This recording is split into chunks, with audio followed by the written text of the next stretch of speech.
सरकार से नहीं लड़ पाए अखिलेश तो अपने ही नेताओं पर निकाला गुस्सा। जिन जिलों में नहीं हुआ नामांकन वहां अखिलेश ने ले लिया बहुत बड़ा एक्शन। जिला पंचायत अध्यक्ष के चुनाव में करारी हार के बाद अखिलेश यादव बौखला गए। अपना गुस्सा बीजेपी पर निकालने के बजाय अपने ही नेताओं पर उतार दिया। 1 दर्जन पार्टी नेताओं को पद से हटा दिया। यूपी के उन जिलों के जिला अध्यक्षों को सपा ने हटा दिया जहां बीजेपी ने या तो निर्विरोध अपना जिला पंचायत अध्यक्ष बना लिया या तो सपा नामांकन भी नहीं कर पाई। अखिलेश आज सुबह से ही तिलमिलाए थे, जिसका दावा उनका ट्वीट करता है। अखिलेश ने लिखा है, बीजेपी गोरखपुर से लेकर बाकी जिलों में कैसे जिला पंचायत अध्यक्ष बना रही है, ये सब प्रदेश की जनता देख रही है। जनता बीजेपी को सबक सिखाएगी। गोरखपुर से लेकर मुरादाबाद तक अखिलेश यादव ने बड़ी कार्रवाई की है। हार के बाद ना तो बैठक हुई, ना ही चर्चा, ना ही राय ली गई, बस आदेश जारी किया गया। अखिलेश यादव हार को नहीं पचा पाए और वो आखिरकार पार्टी के 11 जिलों के जिला अध्यक्षों को तुरंत पद मुक्त करने का आदेश जारी करवा देते हैं। गोरखपुर, मुरादाबाद, झांसी जिला, आगरा, गौतम बुद्ध नगर, मऊ, बलरामपुर, श्रावस्ती, भदोही, गोंडा और ललितपुर के जिला अध्यक्षों को तत्काल पद मुक्त करने का आदेश समाजवादी पार्टी की तरफ से जारी किया गया।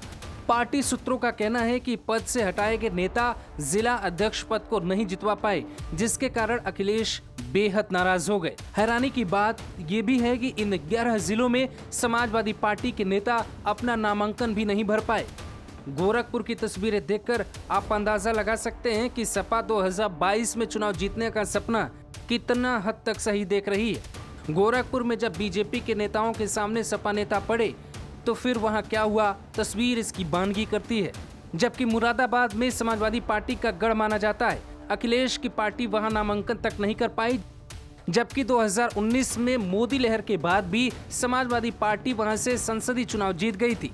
अब सवाल उठता है कि आखिर ऐसा कैसे हुआ कि सपा नामांकन तक 11 जिलों में नहीं कर पाई। गोरखपुर में अखिलेश खुद मॉनिटर कर रहे थे, लेकिन वहां भी पूरी तरह फेल हो गए।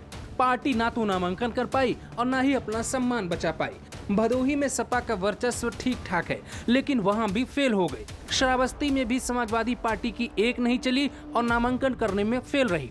आगरा में भी फेल, यानी बीजेपी से लड़ने की रणनीति समाजवादी पार्टी अभी तक नहीं बना पाई।